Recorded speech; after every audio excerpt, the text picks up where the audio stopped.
Hi friends, మీరు చూస్తున్నారు pharma guide. నేను మీ రాధాకృష్ణ. ఈరోజు వీడియోలో మనము ఆర్ఆర్బీకి సంబంధించినటువంటి అప్లికేషన్ ఫామ్ ఏ విధంగా ఫిల్అప్ చేయాలి అన్న వీడియో గురించి మాట్లాడుకుందాం. చాలా మంది నన్ను కమెంట్ బాక్స్ లో ఎక్కువ డౌట్స్ ఈ ప్రాసెస్ మీదనే అడగడం జరిగింది. సో వాళ్ళ కోసమే ఒక డెడికేటెడ్ వీడియో ద్వారా మీ ముందుకు రావడం జరిగింది. నిన్నటి వీడియోలో మనము అసలు అకౌంట్ని ఏ విధంగా క్రియేట్ చేసుకోవాలంటే ఆర్ఆర్బీకి సంబంధించి వెబ్సైట్లో మనము లాగిన్ ఏ విధంగా అవ్వాలి అంటే రిజిస్ట్రేషన్ ప్రాసెస్ కి ముందుగా లాగిన్ స్టెప్ అనేది ఉంటుంది.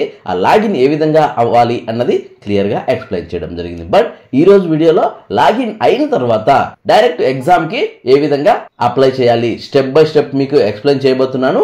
అండ్ ఇందులో మీరు సరిగ్గా గమనించినట్లయితే డైరెక్ట్ ప్రాసెస్ లో కాకుండా ఇండైరెక్ట్ ప్రాసెస్ లో చెప్పడం జరిగింది. సో మీరు అక్కడ ఏమేమి ఫిల్అప్ చేయాలి అన్నది నేను ఆల్రెడీ ఫిల్అప్ చేసి పెట్టాను. అది మీకు క్లియర్ గా ఎక్స్ప్లెయిన్ చేసినట్లయితే జస్ట్ మీరు దాన్ని సేమ్ ప్రాసెస్ లో ఫాలో అయితే ఈజీగా మీరు అప్లికేషన్ ఫామ్ ను ఫిల్అప్ చేయొచ్చు. సో దీన్ని దృష్టిలో ఉంచుకొని డైరెక్ట్ ప్రాసెస్ లో కాకుండా ఇండైరెక్ట్ ప్రాసెస్ లో మీకు ఎక్స్ప్లెయిన్ చేయడం జరుగుతుంది. ఇది మీరు గమనించాల్సి ఉంటుంది. ఎందుకు ఇలా చేశాను అంటే వన్స్ మీరు లాగిన్ అయ్యి ఒకసారి మీరు అప్లికేషన్ ఫామ్ ఫిల్అప్ చేసినట్లయితే నెక్స్ట్ టైం మీరు ఓపెన్ చేయడానికి కుదరదన్నమాట. సో దాన్ని దృష్టిలో ఉంచుకొని ఈ విధంగా మీకు ఇండైరెక్ట్ ప్రాసెస్ లో చెప్పడం జరుగుతుంది. అదే విధంగా ఇది నేను మీకు ఎక్స్ప్లెయిన్ చేయాలంటే నేను ఒకసారి ముందుగా ఆ ప్రాసెస్ కి అప్లై చేసి ఉండాలి. అప్పుడే నేను మీకు ఎక్స్ప్లెయిన్ చేయగలను. సో ఆ ఉద్దేశంతో ఫస్ట్ నేను ఆల్రెడీ ఫిల్అప్ చేయడం జరిగింది. ఆ తర్వాత ఫిల్అప్ చేసిన దాన్ని నేను మీకు చూపించడం జరుగుతుంది. ఇది మీరు దృష్టిలో ఉంచుకోవాల్సి ఉంటుంది. నెక్స్ట్ మీరు చూసుకున్నట్లయితే ఫస్ట్ మీరు ఏ విధంగా లాగిన్ అవ్వాలి అంటే ఇక్కడ మీకు జీమెయిల్ ఐడితో యూజర్ నేమ్ ఉంటుంది.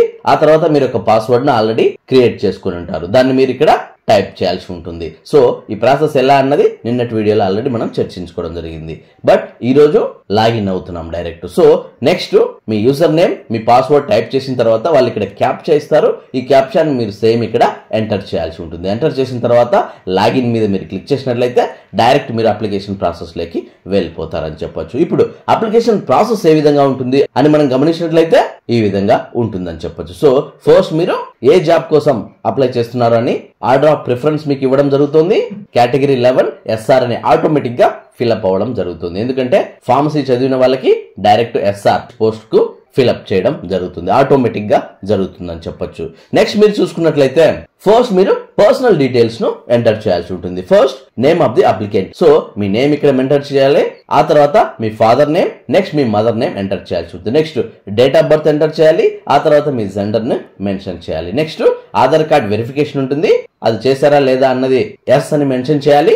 ఎందుకంటే ఈ ఆధార్ వెరిఫై తోనే మీరు లాగిన్ కూడా అయి ఉంటారు. నెక్స్ట్ మెట్రికులేషన్ అంటే మీ 10th క్లాస్ సంబంధించిన రోల్ నెంబర్ మీరు ఇక్కడ రాయాల్సి ఉంటుంది.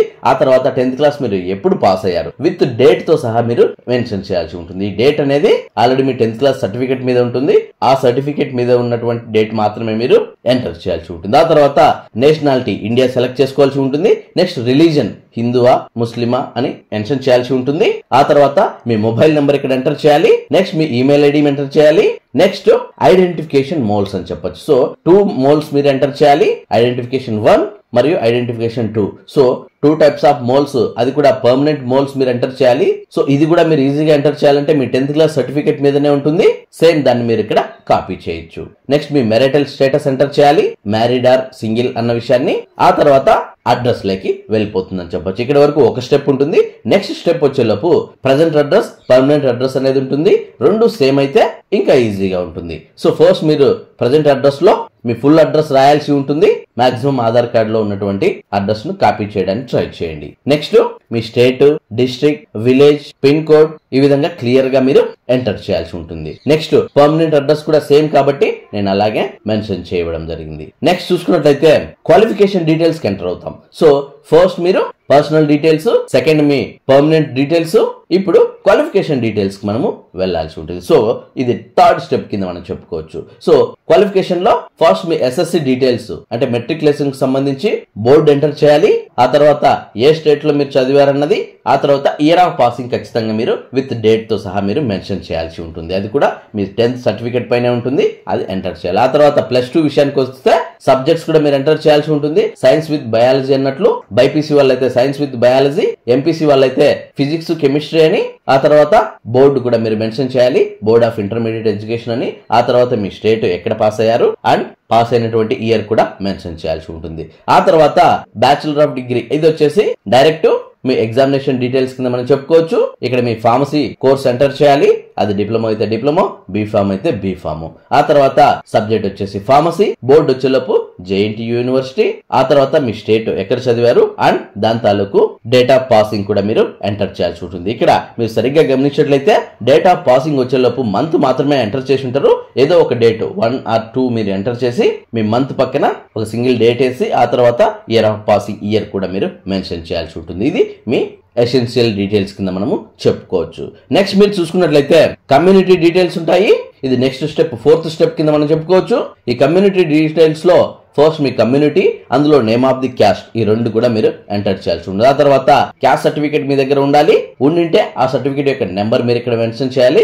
అండ్ అథారిటీ, నెక్స్ట్ వచ్చేసి ఇష్యూయింగ్ అథారిటీ, ఎవరు ఇష్యూ చేశారు, రెవెన్యూ ఆఫీసర్ మాక్సిమం ఉంటుంది కాబట్టి రెవెన్యూ ఆఫీసర్ సెలెక్ట్ చేసుకోవాల్సి ఉంటుంది. నెక్స్ట్ ఇష్యూయింగ్ స్టేట్ వచ్చేసి Andhra Pradesh and date of issue, ఆ సర్టిఫికేట్ ఎప్పుడు ఇష్యూ చేశారన్నది కూడా మీరు విత్ డేట్ తో సహా మెన్షన్ చేయాల్సి ఉంటుంది. ఇది కూడా మీ క్యాస్ట్ సర్టిఫికేట్ లో ఉంటుంది, జస్ట్ మీరు కాపీ చేయాల్సి ఉంటుంది అక్కడి నుంచి. ఆ తర్వాత do you wish to avail free rail travel pass for the exam అంటే ఎస్ అని మీరు సెలెక్ట్ చేసుకోవాల్సి ఉంటుంది. ఎందుకంటే మీరు మీ ఎగ్జామినేషన్ సెంటర్ కి ఫ్రీగా వెళ్ళడానికి వీలుగా ఈ ఎస్ అనే ఆప్షన్ ని మీరు సెలెక్ట్ చేసుకోవాల్సి ఉంటుంది. నెక్స్ట్ నియరెస్ట్ రైల్వే స్టేషన్ అన్న చోట మీకు సంబంధించినటువంటి నియరెస్ట్ రైల్వే స్టేషన్ ని మీరు ఇక్కడ ఎంటర్ చేయాల్సి ఉంటుంది. సో నాకు కడప దగ్గర కాబట్టి కడపని సెలెక్ట్ చేసుకోవడం జరిగింది. ఇవి నెక్స్ట్ స్టెప్ కింద మనము చెప్పుకోవచ్చు. ఆ తర్వాత చూసుకున్నట్లయితే పేమెంట్ డీటెయిల్స్, ఇవి లాస్ట్ లో మీకు వస్తుంది. డాక్యుమెంట్స్ అన్ని అప్లోడ్ చేసిన తర్వాత లాస్ట్ లో వస్తుంది. సో డాక్యుమెంట్స్ అప్లై విషయానికి వస్తే మీ 10th క్లాస్ డాక్యుమెంట్ ని అప్లోడ్ చేయాలి. ఆ తర్వాత మీ ఫోటో, సిగ్నేచర్. సో ముందుగా చూపించినట్లు ఇక్కడ మీ ఫోటో అండ్ మీ సిగ్నేచర్ ను స్కాన్ చేసి అప్లోడ్ చేయాల్సి ఉంటుంది. నెక్స్ట్ మీరు చూసుకున్నట్లయితే బ్యాంక్ డీటెయిల్స్, అంటే మీరు అప్లై చేసినటువంటి పేమెంట్ గాను రీఫండ్ అవుతుంది. ఏదైతే పేమెంట్ మీరు పే చేస్తారో అది మీకు రీఫండ్ కూడా అవుతుంది. సో రీఫండ్ అవ్వాలంటే వాళ్ళు మీ బ్యాంక్ డీటెయిల్స్ అడుగుతారు. సో ఆ బ్యాంక్ డీటెయిల్స్ మీరు ఇక్కడ మెన్షన్ చేయాల్సి ఉంటుంది. So state bank account holder name కూడా సేమ్ మీ పాస్బుక్ ను పెట్టుకుని ఎదురుగా ఫిల్అప్ చేయాల్సి ఉంటుంది. అందులో ఎలా టైప్ చేసి ఉంటే అలా మీరు ఫిల్అప్ చేయాలి. ఆ తర్వాత మీ అకౌంట్ నెంబర్ ఇక్కడ మెన్షన్ చేయాలి. నెక్స్ట్ IFSI కోడ్ కూడా మీరు మెన్షన్ చేయాల్సి ఉంటుంది. అప్పుడే మీకు ఈజీగా రీఫండ్ అవుతుందని చెప్పొచ్చు. నెక్స్ట్ డిసేబిలిటీస్ కూడా మెన్షన్ చేయాల్సి ఉంటుంది. ఫిజికల్లీ హ్యాండిక్యాప్డ్ అయితే ఎస్ అని, లేకపోతే నో అని మెన్షన్ చేయాలి. అలాగే ఎకడమికలీ బ్యాక్వర్డ్ క్లాసెస్ అయితే ఎస్ అని, లేకపోతే నో అని మెన్షన్ చేయాల్సి ఉంటుంది. నెక్స్ట్ ఎక్స్ సర్వీస్ మ్యాన్ అయితే ఎస్ అని, లేకపోతే నో అని మెన్షన్ చేయాల్సి ఉంటుంది. ఆ తర్వాత ఒకవేళ మీరు రైల్వే ఎంప్లాయ్ అయితే ఎస్ అని, లేకపోతే నో అని మెన్షన్ చేయాల్సి ఉంటుంది. నెక్స్ట్ కరెంట్ ఎంప్లాయ్మెంట్, ఒకవేళ మీరు ఆల్రెడీ ఏదైనా వర్క్ చేస్తున్నట్లయితే, జాబ్ చేస్తున్నట్లయితే దాని తాలూకు డీటెయిల్స్, అది ప్రైవేట్ సెక్టార్ కావచ్చు, గవర్నమెంట్ సెక్టార్ కావచ్చు. గవర్నమెంట్ సెక్టార్ లో చేసింటే దాని తాలూకు డీటెయిల్స్ మీరు ఇక్కడ ఎంటర్ చేయాలి. నేను ఆ రెండు ఏమీ చేయలేదు కాబట్టి నాట్ అప్లికబుల్ అని మెన్షన్ చేయడం జరిగింది. నెక్స్ట్ చూసుకున్నట్లయితే ఏజ్ రిలాక్సేషన్ డీటెయిల్స్ కూడా ఇక్కడ మెన్షన్ చేయడం జరిగింది. సో మనం ఇక్కడ ఆల్రెడీ నో పెట్టాం కాబట్టి ఆటోమేటిక్ గా ఇది ఫిల్ అయిపోతుందని చెప్పొచ్చు. సో మనం దీనికోసం ఎక్స్ట్రాగా ఫిల్ చేయాల్సిన అవసరం లేదు.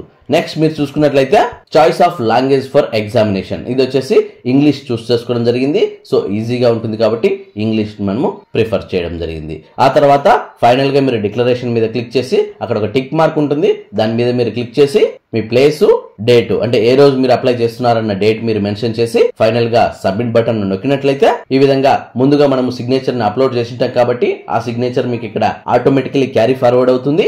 సో జస్ట్ మీరు సబ్మిట్ చేయాల్సి ఉంటుంది. సో ఇదంతా చేసిన తర్వాత మీకు అప్పుడు పేమెంట్ డీటెయిల్స్ కు వస్తుందని చెప్పొచ్చు. సో ఆ పేమెంట్ డీటెయిల్స్ లో ఈ విధంగా ఉంటుంది. పేమెంట్ మోడ్ వచ్చేసి ఆన్లైన్ పే మీరు సెలెక్ట్ చేసుకోవాలి. అందులో ఇంటర్నెట్ బ్యాంకింగ్, వ్యాలెట్ ఈ విధంగా ఉంటుంది. అందులో మీరు ఇంటర్నెట్ బ్యాంకింగ్ చూసుకొని debit card or credit card option choose చేసుకున్నట్లయితే అక్కడ మీ కార్డ్ డీటెయిల్స్ ఎంటర్ చేయాల్సి ఉంటుంది. ఫస్ట్ మీ 16 డిజిట్స్ కార్డ్ నెంబర్ ఎంటర్ చేయాలి.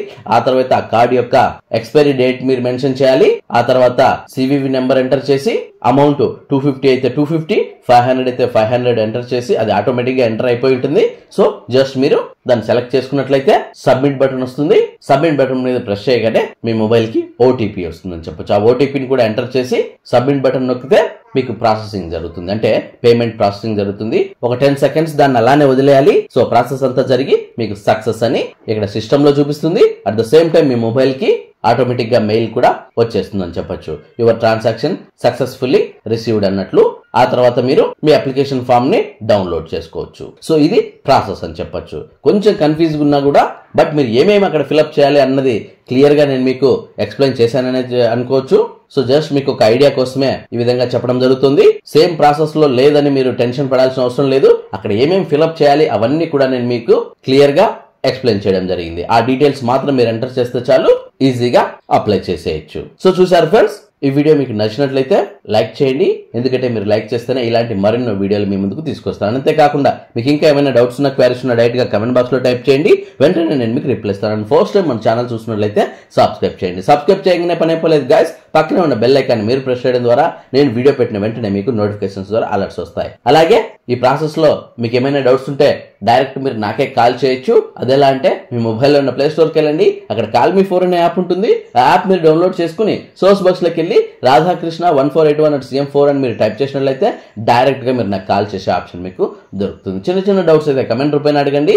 ఖచ్చితంగా నా అవసరం మీకు ఉంటేనే కాల్ మీ 4 యాప్ ద్వారా కాల్ చేయండి. ఎందుకంటే మీ టైంని అలాగే మీ మనీని వేస్ట్ చేసుకోవద్దు. ఇంట్రెస్ట్ ఉన్న వాళ్ళు ట్రై చేయండి. చూసారు కదా ఫ్రెండ్స్, మళ్ళీ నెక్స్ట్ వీడియోలో మరొక ఇంట్రెస్టింగ్ టాపిక్ తో మళ్ళీ మీ ముందుకు వస్తాను. అంతవరకు సెలవు. Thank you for watching. జై హింద్.